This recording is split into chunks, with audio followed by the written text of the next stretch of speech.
आज पवित्र मोहिनी एकादशी भी है। भगवान के मोहिनी अवतार की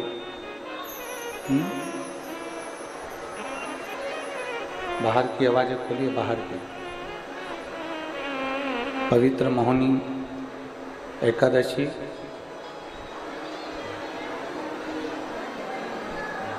आप सभी को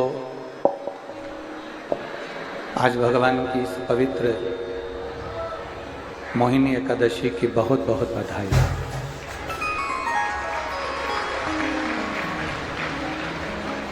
अगर यह मानव का शरीर हमको मिला है, मनुष्य की देह अगर प्राप्त हुई है, तो शिव महापुराण की कथा कहती है कि कुछ व्रत हमें अवश्य करना चाहिए। जैसे प्रदोष का व्रत है, शिवरात्रि का व्रत है, जन्माष्टमी का व्रत है, राधाष्टमी का व्रत है, एवं पवित्र एकादशी का व्रत। शरीर अगर स्वस्थ है, अगर हमारा शरीर स्वस्थ है, तो एकादशी, प्रदोष, शिवरात्रि ये करते रहना चाहिए।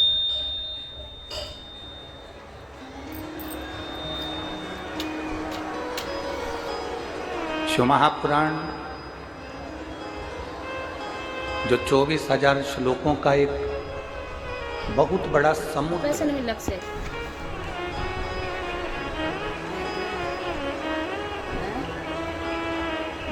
इस समुद्र में जो अंदर प्रवेश कर गया, उसने समुद्र में से कुछ निकाल लिया, उसमें से कुछ मोती निकाल लिया।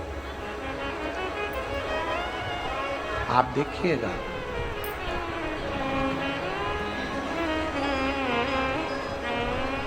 कुछ लोग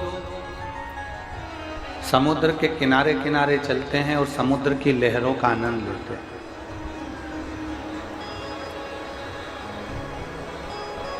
कुछ लोग ऐसे हैं कि वो समुद्र की लहरों का आनंद ले रहे हैं, समुद्र के किनारे किनारे चल रहे हैं।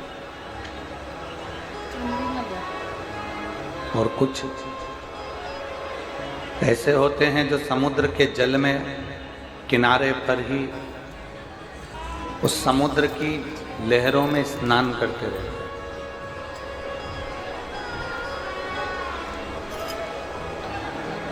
और कुछ ऐसे गोताखोर होते हैं जो समुद्र के अंदर प्रवेश कर जाते हैं और समुद्र के अंदर प्रवेश कर कर बहुत नीचे तक जाकर उसमें से मोती निकाल कर लिया। वो अंदर प्रवेश कर गया। एक व्यक्ति वो है जो समुद्र के किनारे घूम रहा है, एक व्यक्ति वो है जो समुद्र के जल से खेल रहा है, स्नान कर रहा है, और एक व्यक्ति वो है जो समुद्र के अंदर गया है और समुद्र के अंदर जाकर उसमें से मोती निकाल कर लाया। पीछे किया। एक व्यक्ति वो है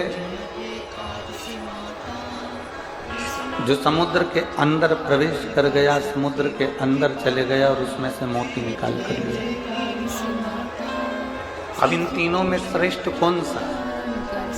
एक समुद्र के किनारे पर घूम रहा है, दूसरा समुद्र के जल से खेलियां कर रहा है, और तीसरा समुद्र के अंदर जाकर मोती निकाल कर लिया। श्रेष्ठ कौन है? जम के बोलो जरा। तीनों में श्रेष्ठ कौन सा है? जो किनारे पर घूम रहा है वो, जो समुद्र की लहरों से खेल रहा है वो, या जो समुद्र के अंदर चले गया और मोती निकाल कर लिया। शिव महापुराण की कथा भी यही कहती है कि ये 24,000 श्लोक का ये शिव महापुराण एक अपार समुद्र है, बहुत विशाल समुद्र है। कोई कोई ऐसा होता है जो इस समुद्र में करीब में आता है, कथा तक पहुंचता है, पर उस जल में स्नान नहीं कर पाता। कोई कोई ऐसा होता है कि आता है और कथा में थोड़ी देर बैठा और बैठने के बाद में खाया पिया घूमा फिरा और चले गए। और तीसरे नंबर का ऐसा होता है जो इस शिव महापुराण में 7 दिन तक रोज डुबकी लगाता है और एक ना एक दिन शंकर रूपी मोती को लेकर घर चले जाता है।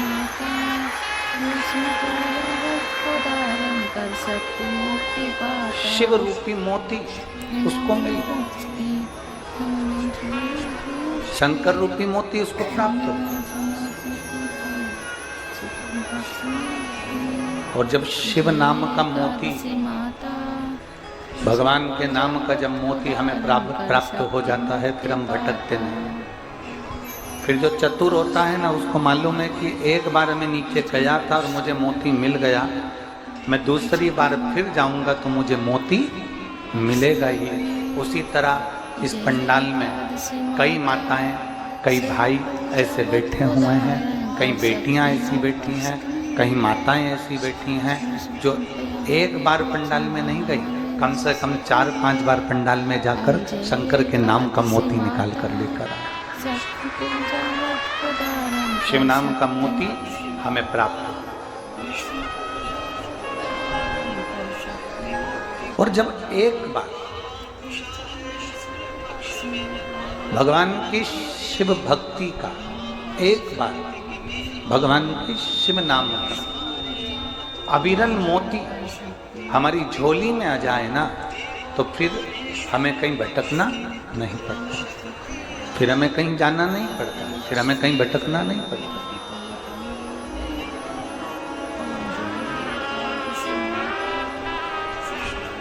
महाराज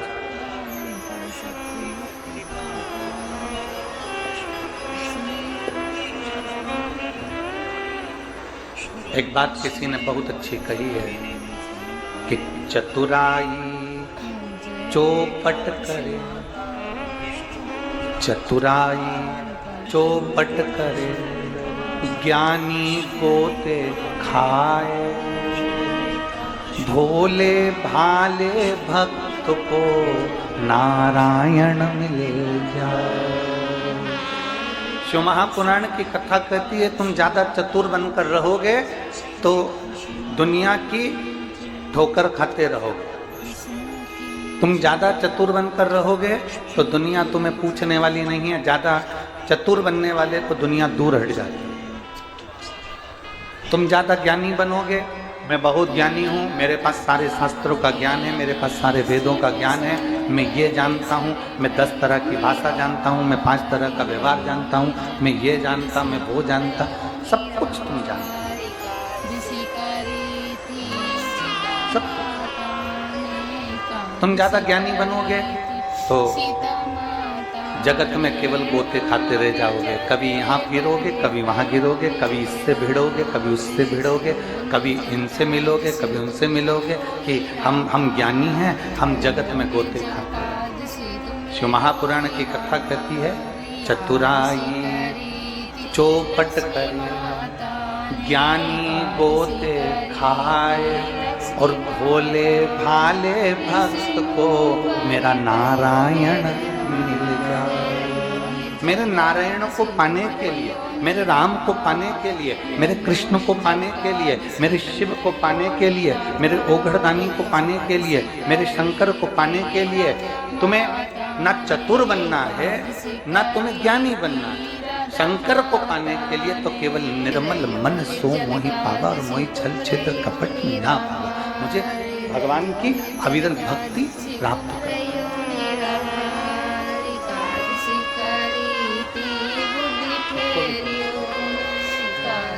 केवल एक साथ बोल मुझे भगवान की अविरल भक्ति को प्राप्त करो। जितने भोले बनकर आप भगवान को प्राप्त करना चाहेंगे, भगवान उतने भोलेपन से आपको मिलेगा।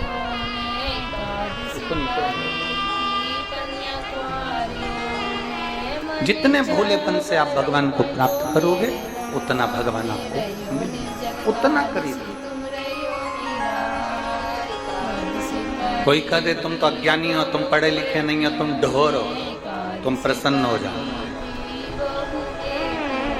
रावण और हनुमान जी की जब आमने सामने हुई, रावण और हनुमान जी जब आमने सामने हुए तो रावण बहुत विद्वान था, उसमें बहुत विद्वत्ता थी, सारे वेद, सारे पुराण, सारे शास्त्र सब जानता था रावण।